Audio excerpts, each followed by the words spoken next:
essentially the same matter of circumstances. When Canelo said that Golovkin, he needs to fight somebody. He needs to fight somebody that's going to complicate him. He compared his last 10 opponents to Golovkin's last 10 opponents. What do you think about Canelo saying that? That's bullshit to me because you can't force guys to fight you. Golovkin hasn't been in the same with the same caliber of guys as Canelo because those guys don't want to fight Golovkin. That's it. So you can't put a gun at somebody's head and make them get in the ring.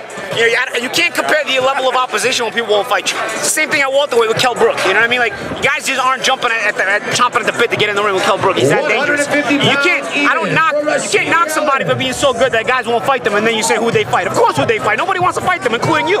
So how you gonna compare that? You know? So for me, that argument is irrelevant. So what about the fighters that's calling them out, like Gilberto Ramirez, James DeGale, Edison Laura, even the new dude, Aventel Kurtzidze, who just beat Michael Antoine Douglas. What about them guys?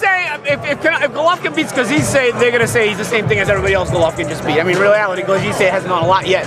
But yeah, the other guys are 68 pounders. I would fight Lara if I was Golovkin. I mean, you know, I would like to see that fight. You know, I think that's a fight he should take. And you know what? That's a fight where you can compare the way you handle Lara as compared to the way Canelo handled Lara. You know, I'm with you on that one, man. I think that's a good first step.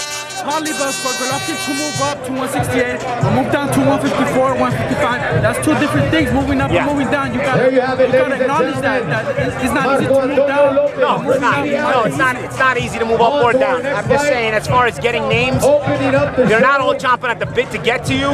You gotta kind of play the game and see who you can get into the ring with you. That's gonna be a name. I don't believe the whole he hasn't fought enough names thing with Canelo. I legitimately think Canelo represents so much money that it's not worth it to chance him against Golovkin. That's it. And so you bring up the who'd fight him.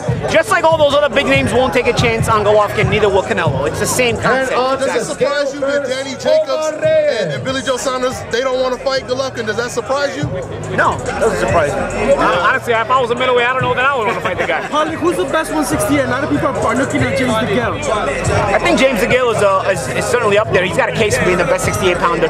So 168 is getting exciting again, and that makes me happy, you know, because it was so good for a little while, then, you know, the guys kind of dissipated off, but new crop for 68 pounders is really good. I think James DeGale makes a definite case to be the top one. Badu Jackson looking good. Zurdo Ramirez looked really good. I'm sure there's guys I'm forgetting in there. You know, there's some 68 pounders in there that are making things exciting again. DeGale seems to be next. What happens in unification? It's a nice little fight. It's a nice little fight. I think it's I'm more excited about it after I haven't seen the fights last weekend. At first, I thought DeGale might have been a little too much, but after I haven't seen them both again last weekend, I'm more excited about that fight. I think it's more competitive than I originally thought. Also, I'm hearing a lot about Caleb Smith in the UK. You know, we'll see how Caleb Smith looks. You know, I want to see him against a certain kind of guys. Maybe you make DeGale and Jack in the main event, and Smith and Pute in the co-main event. You know, and because Smith is the mandatory anyway. You know, 68 is looking pretty exciting lately.